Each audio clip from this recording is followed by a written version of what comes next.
Welcome back, folks. This is the first of two breakout sessions this morning before lunch. I will not be chairing this session. Instead, it's going to be chaired very competently by Jude McCorry, CEO, and that's me telling her, Jude McCorry, CEO, Cyber and Fraud Centre of Scotland. So, Jude.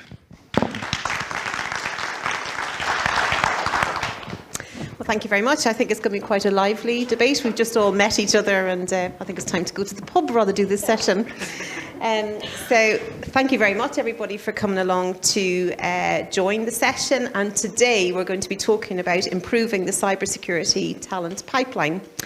And the speakers we've got today is somebody I do know very well. So Scott Barnett, Head of Information and Cybersecurity at NSS. Emma Mackenzie, who is an InfoSec governance analyst at Aberdeen.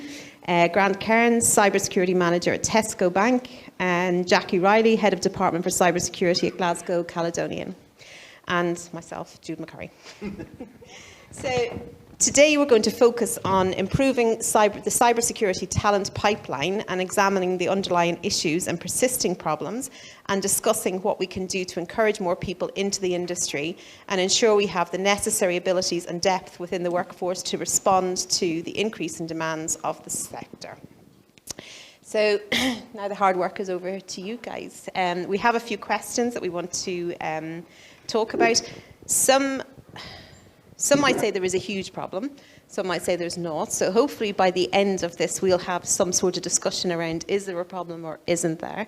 And is there ways that we can try and encourage more people into the industry? And does it always have to be university-led? And I know, Emma, we've had a great chat last week when we were online about your progression into cybersecurity. We can talk about that as well. That's non-university.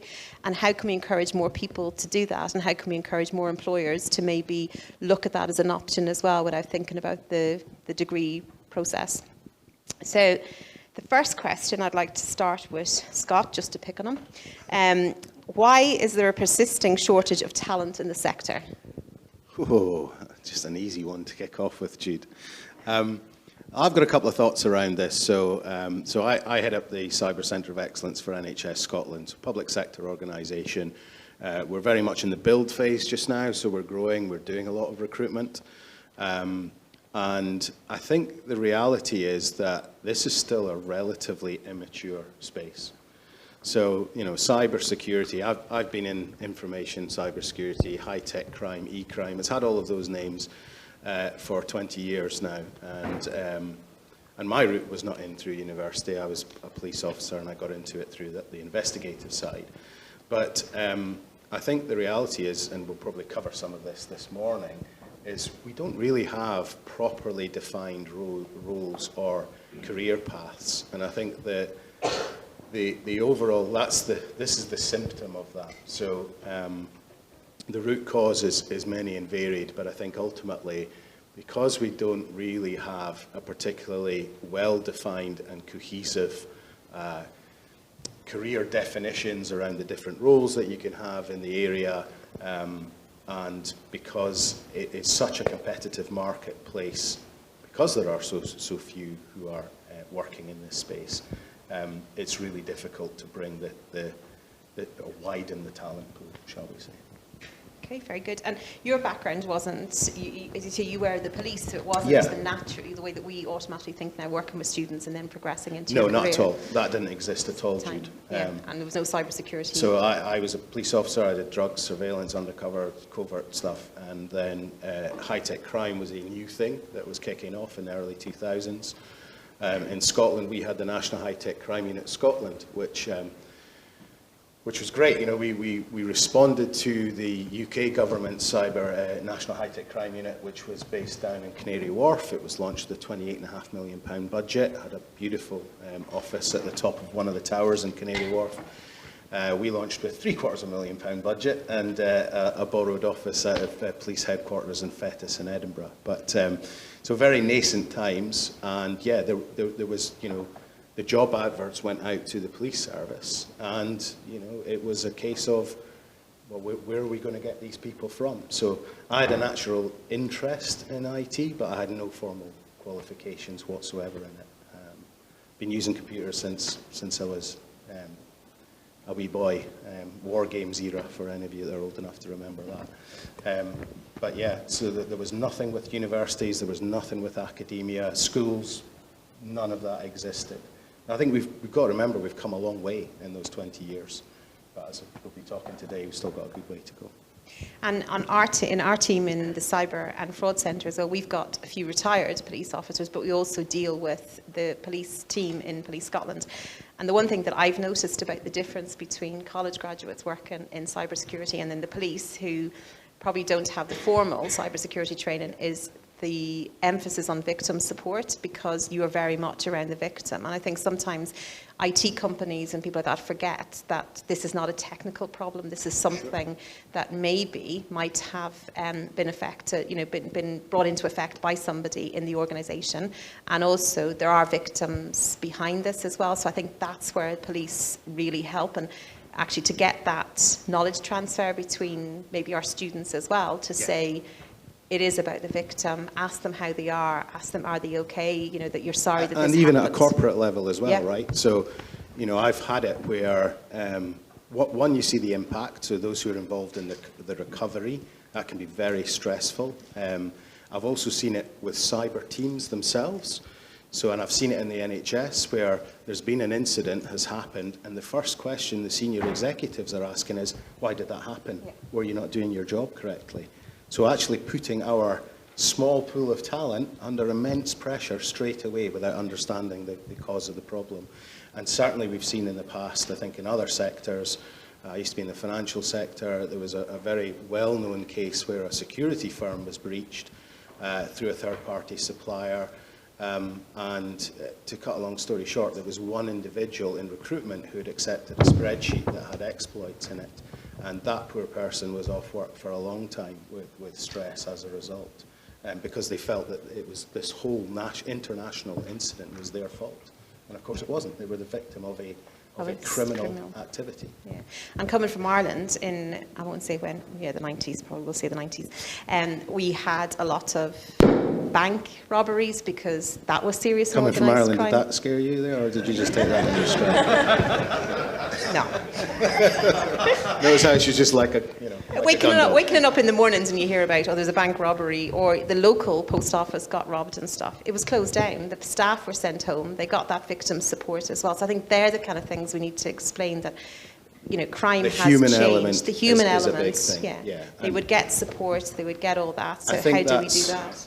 That is absolutely key in all of this, is when we're encouraging people into this sector, which I think we all agree we need to do a lot of, it's remembering that it's not all about ones and zeros and staring at screens. Yes, the technical element is hugely important, and we need real talent and skill in those areas, and vision, but the human element overrides everything. And as Jude will tell you, the Cyber Fraud Centre, I'm sure that, I don't know the stats off the top of my head, but I'll bet it's well into the 90% that there's a human element to the cases that you guys are dealing with and supporting. Yeah, all the time. And if there isn't, we'll find it. So, Emma, I'm going to move on to the second, because we'll be here all day if we spend this much time on each question, and we all have to answer them. And actually, it's quite apt for you to answer this one. So, it's what drew you into the industry? So, it's probably it's a similar story to Scott. Yeah. So. I'm an information security governance analyst at Aberdeen, and I've only been there 10 months. And this time last year, I was a hairdresser. So what drew me in was, during COVID, I wasn't able to work. Hairdressers, beauty salons, that was one of the last things to be allowed to go back to work. So I needed to look at other ways to be able to make money. My husband's friend was always trying to get him to do this course called Caps Lock that was in cybersecurity. He works for the Scottish Government. He in cyber. He's been trying to get my husband to do it for years. My husband kept looking at it. He's not really sure. I quite like what I'm doing. I'm not really sure if I want to do it. And then it was last year in the January, we were at their house for New Year, and they're saying, my friend's doing the course. He's just got a job in the government. He's only halfway through the part-time course. And I was like, oh, really? I was like, what did he do before? And he's like, he worked in Jessup. So he worked as a sales assistant. I was like, all right, okay. So I thought, right, I'm going to have a look at this. I was into web design and stuff when I was younger. I was one of the people building websites that everybody broke into because I had no idea how to secure them and stuff. I could do a little bit of HTML coding and CSS, but that nothing extreme. So I signed up for Caps Lock, and I did the part-time part, the pre-course. I think I flew through it in about a week. This was in the February. I was like, that's it, I'm hooked. I'm a person that gets bored really, really easily, and everything it showed me in just the pre-course about how people were able to use social media to break into like accounts, and the amount of information we all put out there that you just don't think about. Yeah, so did that in the February, and my course wasn't going to start till the May. I ended up doing 2 Cisco qualifications while I was waiting to start, and everyone's like, oh, don't do too much, you'll end up getting bored of it. I'm like, well, surely it's better to get bored now than get bored 6 months down the line when I've committed to doing this course and having to pay for it and things. And I did the course in the May. It was a 16-week full-time boot camp, basically equivalent to doing university's first year, the amount of hours we did. So I was doing that during the week and doing my hairdressing at the weekend, and I was really, I feel like I've been really lucky to have found Aberdeen to take me on. I'd had 3 different interviews. They were all for totally different roles. I still wasn't sure which part I wanted to go into because I was a bit interested in the technical side, but I also liked a bit of the coding. And yeah, I liked so many different bits, but I think the role I've got now, it gives me so much oversight. And 10 months in, I don't feel like I'm working. It just still feels like fun, so I'm not getting bored of it yet. And there's just, I don't think you can get bored. There's so many different areas. There's always something new. There's a new legislation coming out, and yeah, you've always got to be on your toes with it all. So yeah. And what subjects did you cover in the Caps Lock one? We covered everything. We did risk and compliance. We did governance. We did a bit of SOC. We did pen testing. That was a fun unit. But the way they did their training, it was all team-based learning. So you were in groups of like 5 or 6 people, and that was the same people that you worked with every day, and you did all your assessments with them. So you were learning to build those building like relationships, which is the same as how you'd work in industry. It'd be stuff like you had to write a plan for a risk assessment. It's like you're not to follow the risk assessment. You have to write exactly what you would do for a junior person. It's really difficult actually getting everybody's point of views, and because everybody's got their own way they want to do things, but getting it down on paper and being able to learn to compromise and work together, I think it really helped build the skills for it. Yeah. Excellent. And did you see, when you're younger, you'll take on anything. You've got no fear, particularly. It's just like, right, well, that's a natural thing. I'll go and I'll learn and I'll continue on learning. When I went back to do my master's, I was really paranoid about, am I good enough? Yep. All these people know a lot more than me. I've left, education years ago, and it's like, why the hell did I do it? Did you go through that? Yeah, all the way through. I genuinely feel like if I hadn't been with the team I was with, I might not have finished the course, because you all brought different things to it. But yeah, absolutely. It's getting the time to study for the things that you want. One of the reasons I was told that I got offered my job was because of all the external learning I was doing around outside the course. It wasn't just that I did this course, I had a qualification, so they took me on. They wanted someone that was willing to keep learning, and I think you need that in this industry. Yeah. And also, even when I speak to the ethical hackers and they show me their CV and they go, studying, at Abertay for fun. I was like, well, what else have you done? You've done loads of presentations. You've worked with schools and stuff as well. It's like to document all that and show that they're doing that extra work as well, rather than just going through a degree.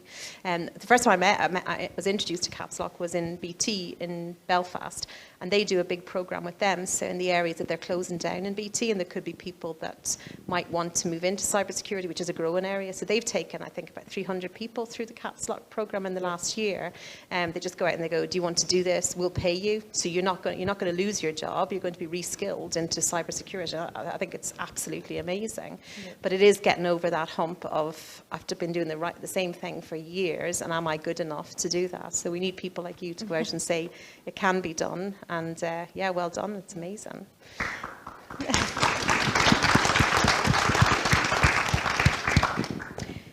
Grant, I'm going to go with this one for you. I know the ones you didn't want.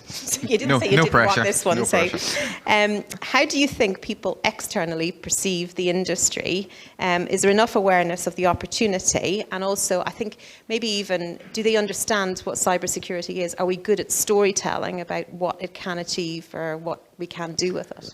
Yeah, I think that I don't think there is much of a perception amongst the general public about the cybersecurity industry. I think they've got a very, very good understanding of what the criminality side of cybersecurity is. If you ask anyone about cybersecurity, they're going to tell you about the first image that's going to come to mind is someone in the anonymous mask or balaclava sitting in front of a computer with a keyboard. It's the picture that you get on BBC News. I think from our side as the defenders, there's kind of attached to that a perception that we only ever really get it wrong. Because you only hear about cybersecurity when something has gone wrong, there has been a big attack, something happened. We don't have the opportunity to tell the positive stories about what we've actually done and what we've achieved and what we've managed to defend against. Attached to that, I think that there's very much a kind of a scary level of technical kind of skill that's associated with what we do. I think, I'll need to double check. I'm fairly confident it was Bill Buchanan was talking about this at the last Scot-Secure. He was saying that he was being interviewed by, I think it was Radio Scotland or Radio 4, and they said, so how do we introduce you? And he said, well, I'm a professor of cybersecurity. And they went, no, that's too complicated for our people to understand. We'll just call you a cybersecurity academic. And it's like, okay, when was the last time we called someone on the radio a cancer doctor rather than an oncologist? You know, we just don't understand. We've not been public enough about the different jobs that there are in the industry, what they mean, what the skill set is or that you need to have to be able to achieve these things. One of the things that I'm involved in is working with the Chartered Institute of Information Security on some of their stuff around diversity and inclusion. But one of the other things that CSEC has actually done is pull together a jobs framework, a roles framework, and a skills framework that says, here are the overall kind of career paths that you can go down. There's, I think, 11 of them on the framework. And they've also then said, right, and as you mature down those paths and become more qualified in them, here are the 6 skill kind of levels that you progress through, and as your skills improve. But none of that information really is that public outside of CSEC and really outside of probably the segment of the industry that uses CSEC. And we need to get that into a position where it's known and understood right the way through kind of careers advisory through schools, careers advisory through universities, and kind of used across industry as well to try and map out how all those jobs actually work together. And until that knowledge is out and in the public, we're in the same situation or we'll stay in the situation that we were in earlier on, where during the Q&A at the end of the first session, somebody said, yeah, general public just doesn't give 2 hoots about cybersecurity. They don't understand it well enough to be able to do anything with it. Scott will laugh at this one, but when I get introduced on the TV and radio and stuff, they call me a cybersecurity expert. So my guys think that that's all very funny, and I said I didn't give them that name. So yeah, they're disgusted when I'm called that. It's interesting. After 20 years, I get the same thing sometimes, and I'm always the one to say I'm not an expert. I mean, somebody like Bill Buchanan probably is, but I've got lots of experience. And I think that's the other bit we need to think about as well, is how do we do the knowledge transfer of those experiences? As Grant says, there's a lot of great work happens in the cybersecurity field, and we need to move away from that being just like a use case from a sales pitch point of view to buy a product, to actually get into the public conscience and say, this is some of the really good work that we've done. Wouldn't you like to be a part of that in the future? So who do you think should be doing more of that? Because in my opinion, it should be industry, it should be the likes of the NHS. Is it trying to, because we're all trying to compete for the same talent. We're not for profit. We can't afford the same wages as Tesco Bank. NHS can't afford the same as Tesco Bank. So how do we get better when doing the day job at going out and speaking to people, and maybe you're making your role better as well, that you're attracting children, you're attracting, because it's too late by the time they're leaving school to get them to think about this. So how do we story tell around cyber insurance? And even, I've tried to get the press involved as well, to say, you should talk about this, you should talk about that and stuff, so the kids kind of go, oh, that is what cybersecurity is. One thing I've said for years and years and years, and I'd be interested to know what people think about this, but, we never seem to get cyber stories into the mainstream kind of media, right? I don't know how many people nowadays watch things like EastEnders or Emmerdale, or Brookside doesn't exist anymore, does it? But you know what I mean? Soap operas and things like that, or drama series. Unless it's like focused on it, as Grant says, those in masks and balaclavas, or looking at Mr. Robot style sort of dramas, or espionage type things. It just doesn't pervade into mainstream consciousness through those elements. So I think we probably need to explore how can we make that a compelling story? Because there are lots of compelling stories there. We've talked about the victim impact, we've talked about the human element, right? That's the first element of a story straight away. And then you've got that little bit of mystery around it, as Grant says. So how do we turn that into something that, clearly shows the impact on everybody's lives? Because as we all know in this room, preaching to the converted, but cyber does impact on everyone's lives. We're in a digital society. I loved that programme. What do you call the one? But the ethical hacker said it was a load of rubbish. The one about it was on BBC last year about the young girl in GCHQ. And I was like, this is brilliant. A girl going down and working in GCHQ. But I was fascinated by seeing the Russian side of it and stuff, and how they operated in normal business in an office and stuff as well. What did you think of that? I absolutely loved it. When I first started doing the Caps Lock course, everybody was like, so what is it you're learning to do? And I found it really difficult to explain. And then that programme came on. I'm like, I'm not doing exactly what she's doing, but that is an element of it. And but I'm doing it to you. But yeah, and I had everybody watching it.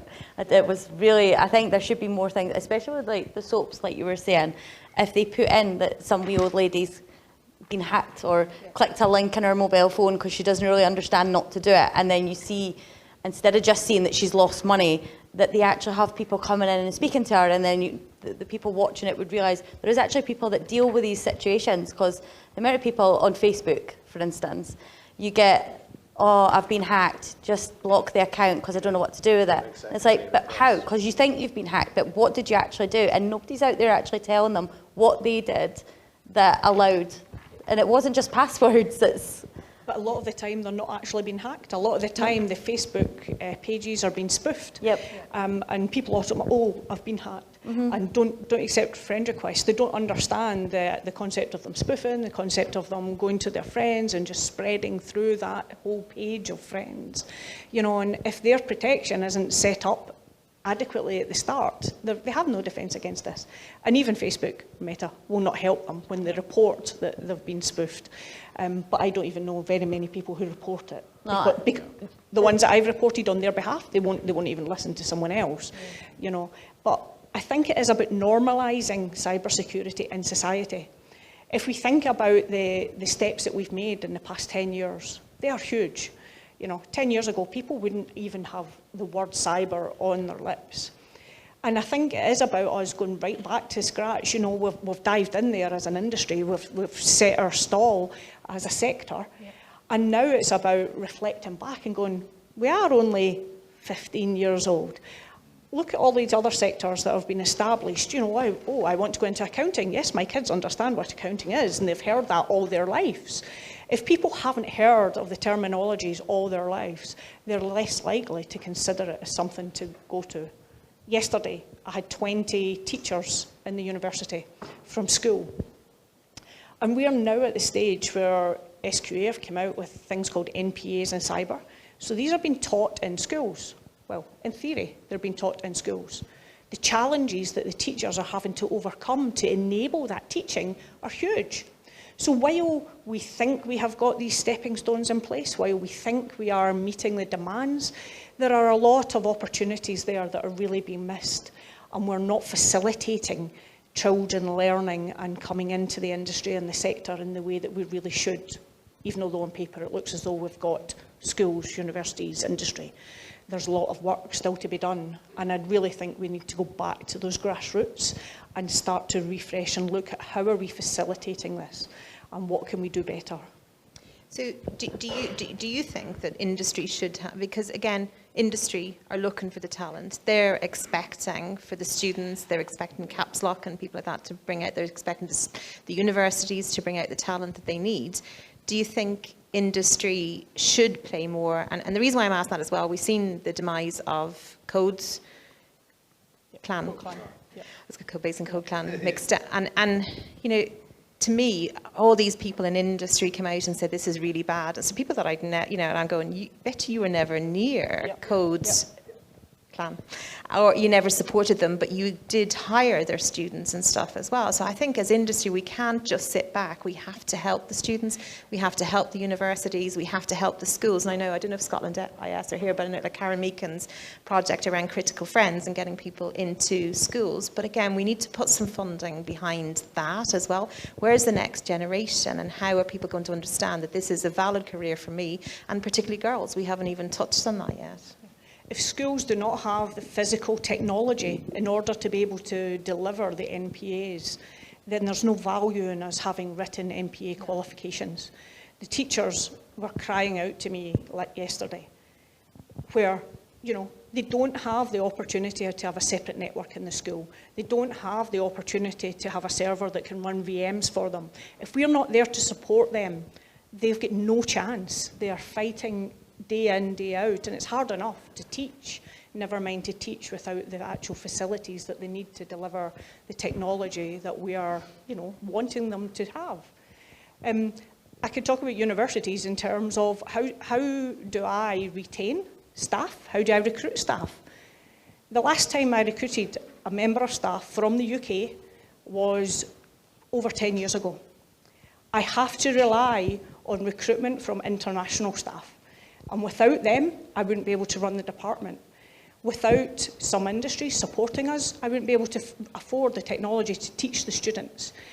Education is really bound up in how much finance there is available. And it's fine for industry to sit and say, you're not meeting the pipeline demand, we need more, we need more. But what I would say to you is we need your help. We need you to come down. So call out the industries who are really good at it, who do get behind the universities and provide the technology. And those that provide the technology, so from my perspective, from GCU, I'm talking about Logarithm, I'm talking about, oh, that's terrible. we can come back to it. Proact, sorry, Proact. I'm talking about the Microsoft, I'm talking about Cisco to an extent. I'm talking about Palo Alto, some of the big game players here, but there are lots of industries who are still needing to get the graduates from the universities. And I think there's a lot more that industry could do. Let's say, okay, you can't give us technology, but what about internships? What about placements? Yeah. How many job ads are advertised just now which say, with 4 years experience in the sector? How is a new graduate going to have 4 years experience in the sector? Or even any experience. This is, because I had an 18-year-old, I didn't have her, she is still there, she's still alive. Pleased to hear that. Well, maybe not tonight. But anyhow, she was trying to get a part-time job, and not in any discipline. She's only started university now, and it was like bar work, shop work and stuff, and it's like, no, you don't have experience. So what we've done at the centre is we've started taking on people even one day of the month, or the students at abrdn as well, they come in and they do stuff. So at the end of their degree, they have the experience over the last few years. But it's really difficult. That's what we're trying to do in the Centre of Excellence with the NHS in time as well, is just open up the doors so people can come in and get a taste of what it's like. They don't have to imagine it, they can actually come in and do some things. Which is great, obviously, for abrdn, but how does that extend beyond to the other universities, all with careers, all with students looking, I have 45 master students who will be graduating. I would say about 95% of them are international. So I think another thing that organisations really need to consider is, if you don't sponsor students, take a look at it. It is not that hard to do so. Yes, there is a bit of a cost involved with it. Yes, it means that you're liable for that person, but there is a huge potential there. We have students coming to the UK to study. A lot of those students want to stay here. They want to give back to the society. And if industry are not willing to take that step in terms of sponsorship, then that's a whole waste of talent who will go back abroad to their own countries to work and not reinvest back into Scotland, where they've came for a valued education. And I think that is also probably something that government need to work on it, but Scottish Government will say it's not a devolved issue. But I think it's been going on since the likes of when Skyscanner set up as well. They couldn't get enough students in Scotland or employees in Scotland and stuff. So I think it's something that we need to look at.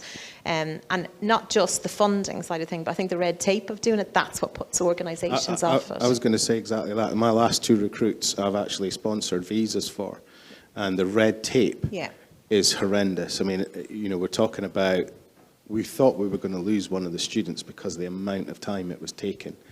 And that's in a public sector organisation, you know, it's just needlessly difficult to do. But I think Jackie's right. I think, you know, we've got to look wider, and where there isn't resource locally, you know, there certainly is nationally. So I think one of the other things to look at with this is, where do we actually teach cybersecurity, and where do we teach security in general? I think a lot of universities, especially on business studies courses and this sort of thing, are still kind of teaching on the basis of organizations that existed 30 years ago, where most of the stuff that was of value to the organization was physical plant. It's now information assets. And I don't think we teach information management, risk management, any of these topics at the level we should do on regular business studies courses, because the only people that come out of university with knowledge of security, what it means and how important it is to the business, are the people that have come out of cybersecurity courses. And at that point, we're talking about Cali, Abertay and Napier. And that's it. I have to stand up for the business school at GCU, where the cyber department does teach on the business courses. Good. And even MBAs and everything as well, because what you want is the cyber conversation at the very top level. You don't want just technical people coming out and going, I have to go in and present to the board. They might not listen to me, but the board, when they're getting their education, IOD, I know the IOD do a lot of cybersecurity training, business gateway, people like that as well, go and make it a top that's a really conversation. good point, actually. You know, when we're having this panel, we're obviously talking about people who are in this industry and have this specialism, you know, some with less experience than others, but, you know, fabulous story. Actually, the tone starts from the very, very top. And, yeah, I'll be honest, I still struggle to get some chief executives of health boards in Scotland to understand some of the basic concepts around cyber risk. Until they've had an attack. Until they've had an attack. Even then, sometimes their initial response is, why did that happen? Who's done something wrong? So one of the things we're trying to do is tie that into the sort of specialist business risk of the NHS, which is clinical risk. So tying that into how would that affect patient care? How would that affect patient delivery, the delivery of patient-facing services? Because, you know, absolutely, one of the biggest bugbears for me is my team has maybe 10 people who are technical. It's got 15 people who are not prima facie technical. But they're all hugely important in the machinery of information governance and security. So risk management, you know, data protection, helping projects and project developers to apply security controls. They don't need to know how those controls actually are operated or configured. They just need to know what they do and when they should be deploying them when they're developing something. Which comes back to the language that we've talked about. You know, look at the titles that you just mentioned there. The general public would not associate any of those titles with cyber security. And that's where we're really lacking, and we need to get out there and we need to be far more articulate in how we describe cyber security and not just the hacker. Look at Ray's pointing at me, meaning I have to finish it off. We haven't got through all the questions. We have got through some of them, but I knew we wouldn't get through them all. Look at, thank you so much. What I want to do, has anyone got any questions first before we finish off? You've got a minute.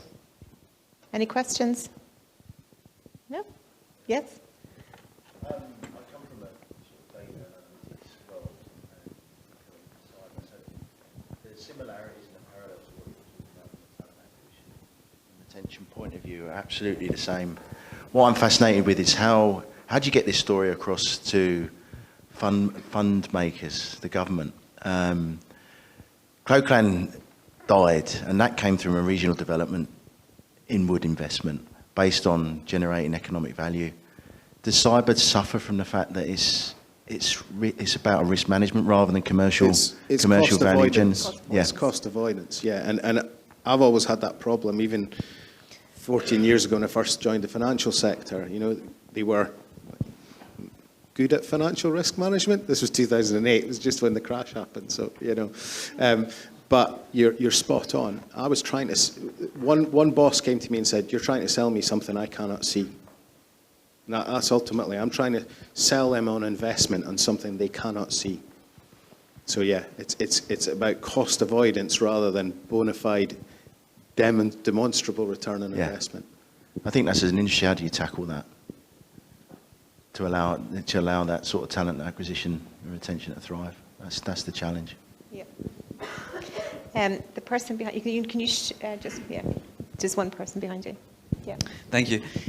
So my question is about the talent pipeline. Always talked about there's different levels, stages, entrance points. So for example, if you want to get in more talented students from abroad, maybe at master's or PhD level, you're talking about changing legislation, you're talking about taking away red tape.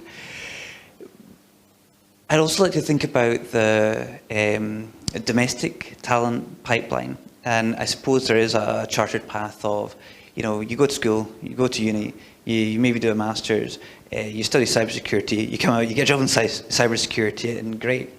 I know a few people who have done that. Similarly, I know some people who are,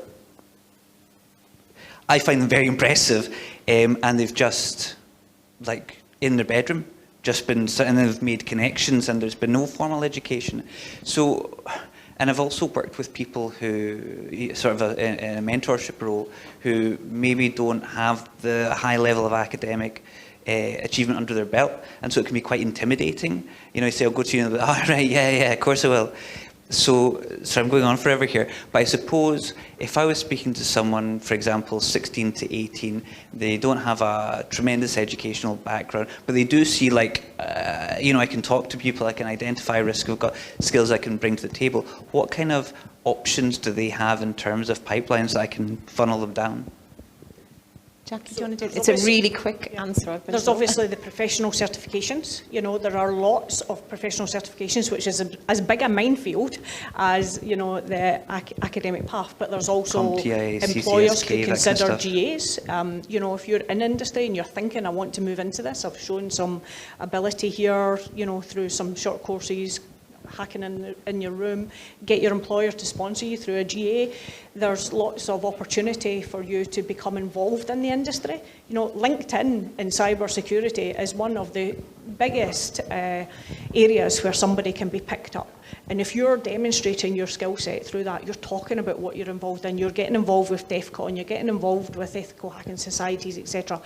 Being out there, being part of it, is a great way to get into the ecosystem. Yep, CSEC's ADP, Associate Development Programme. It covers all the different domains inside cybersecurity, and it gets you some post-nominals where you don't need 5 years experience or anything like that to actually gain the qualification. So that's one to look at. That's awesome. And can I ask as well, does that, one of the ways... I really need to... Sorry, I've got you. Okay, you can catch us on the way out, or catch whoever you want on the way out. Thank you so much. Mark, do you want to finish it off? Yeah.